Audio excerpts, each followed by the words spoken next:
I've actually never told this story in front of grown-ups. It's a little intimidating. So about, gosh, it was 10 years ago, I arrived in Miami for Peace Corps staging.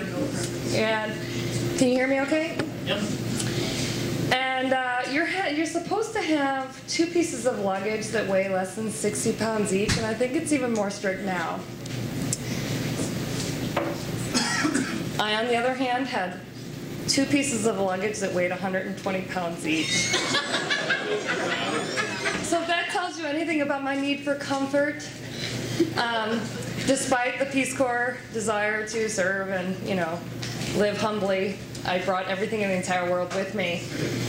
So after 3 months of very, very sweaty training and complaining about the lack of fiber in the Paraguayan diet, I arrived and I decided that in my infinite wisdom it would be much better if I stayed with families for weeks at a time, like 1 week here and 1 week there.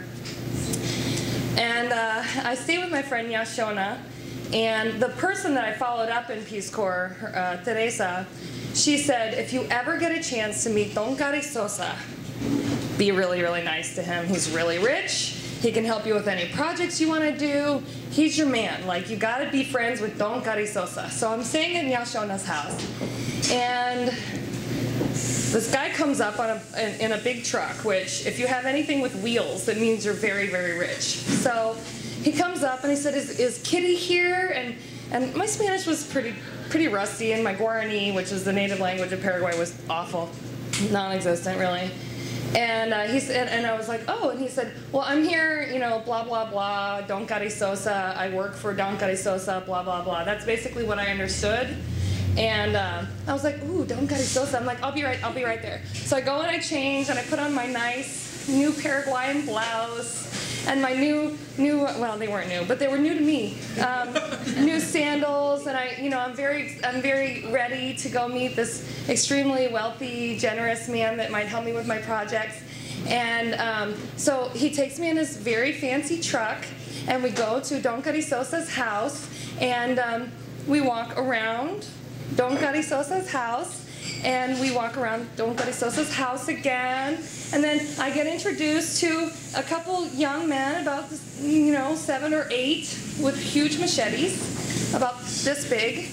It sounds very scary, but machetes are really, really normal and a very average kind of tool that everybody in South America uses. As a matter of fact, they cut their lawns like this. Something they all thought it was really funny when I tried. So, but I stopped trying that after about 1 month. So I'm still waiting for Don Cari Sosa, and we had gone all around this really beautiful American-looking home and never once gone in because I could see that there was an air conditioner there. It looked very enticing. So I met these 7 or 8-year-olds, and then I met this other guy with all these tools and equipment on his back. And then we started going into the woods, and I was very confused, and I didn't really ask any questions because I was kind of shy, and there were these 2 young boys in front of us that were cutting a path in the woods in front of us, because this is subtropical forest, and you don't just go walking into the woods because you actually can't. There's like a wall of forest. And so there's 2 kids in front of us cutting, a path, and there's a guy behind us, and I'm still with this guy who is apparently a friend with Don Cari Sosa, who is still elusive at this point, and we're going into these woods. And I'm wearing my really nice, new-to-me sandals and my brand new Paraguayan shirt, and I'm very ready to meet this rich guy that might help me with my projects in Peace Corps. And so we're getting really kind of into the woods, and I'm starting to, get eaten alive, and I'm getting really uncomfortable, and I'm thinking, gosh, my nice new sandals. And I said, I wish I'd brought my botas, and which means, like, I really wish I had known, like, I could have worn boots. And he said, oh, okay, all right, you could have worn boots. And I said it probably, 5 or 6, 10 times. And so by the time we're really, really far into the woods, I'm extremely uncomfortable, and I was kind of being really American. And, we get to this clearing, and, it's just this huge football field. And then he says, okay, well, you didn't bring your botas, and you go around and I'm going to go through the woods. And I'll just see you on the other side, or at least that's what I thought.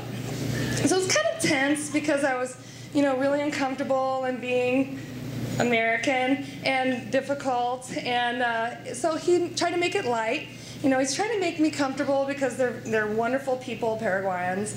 And he says, oh, don't fall in the river. There's a tiny little trickle of water that with little beautiful cascading rocks. I'm like, oh, I won't fall in the water.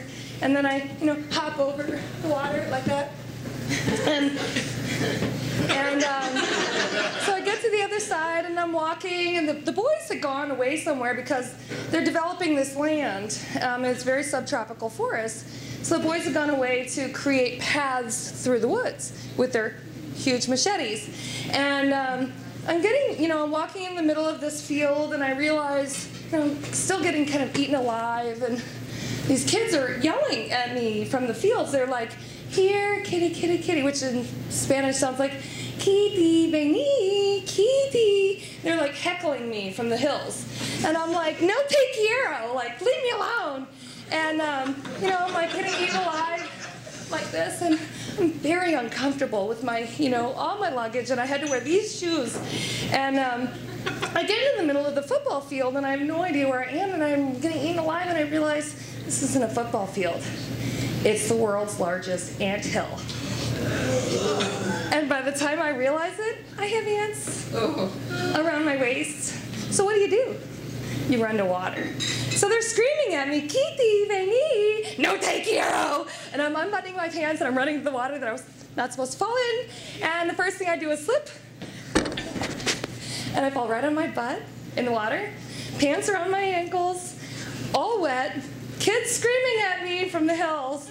And then, when I was a kid, my dad used to tell me, you'll always get further in life being kind to people. So I was so angry. I had tears of rage coming down my dusty, dusty white face.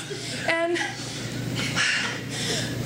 steam coming out of my ears, and kids screaming at me, and I'm screaming back at them. And this guy comes back, and I'm covered in mud. And I've got like dust tracks from my rage tears. And all I could say was, you'll always get farther in life being kind to people. You'll always get farther in life being kind to people. You'll always get farther in life. And then he comes back, and he kind of looks at me like, oh my God, what have I done to the American? And he says, you fell in the water. And I was like, yep, I fell in the water. And he was like, okay, we'll take you home. And I'm like, Dad, yeah, take me home. So in my rage, I kept it all inside, steam coming out of my ears. He takes me back to Nyashona's house, who I didn't know very well, who became one of my dearest friends in the entire world. She sees me, and she's like, you're dirty. And I was like, I'm really dirty. And all I wanted to do, I wanted carpet, a hot shower, English. It would have been really great at that point. But more than anything, I just wanted to cry myself to sleep and feel really, really sorry for myself. And she was like, no, we're going to go do laundry. And I'm like, I don't want to. I'm going to go cry myself to sleep. And she's like, no, you're going to go do laundry right now. So she made me go do laundry. And she put it she made me change my clothes. She put all my dirty laundry in a basket and put it on her head. And I'm like, this is awesome. So she takes me, this is kind of like, I'm still fairly new in Paraguay, back into the woods, and I'm like, oh my God, no. So, but this time the paths were already there, and so we're walking through the woods, and I'm like, well, she kind of seems like she knows what she's doing. So there's this, it opens up into a clearing, but this time it's not a football field, and it's not an anthill.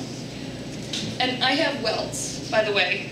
These ants, they bite, and they leave these things that look like whiteheads, but if you pop them, they hurt and they scar. I forgot to mention that part. I was really feeling very, very sorry for myself. So anyway, I'm following her in Nyashona, and she insists that I'm not going to sit around and feel sorry for myself. And then we get to this place where she's going to do my laundry, and this clearing opens up, and there are fruit trees with a natural spring bubbling out of this grassy knoll that's very, very nookish and comfortable. She says, you go sit in the shade and eat mandarin oranges while I do your laundry. So I did, and then the sun came through the trees, the angels, oh, and I watched my dear friend do my laundry. And that's my best story about Peace Corps, because it was the worst day in my entire life, a fiasco, so I'm on track. And it was also the best day, because the best days are the ones that make you realize that the worst days are fleeting, but it's also the worst days that make you appreciate the best days. Hey!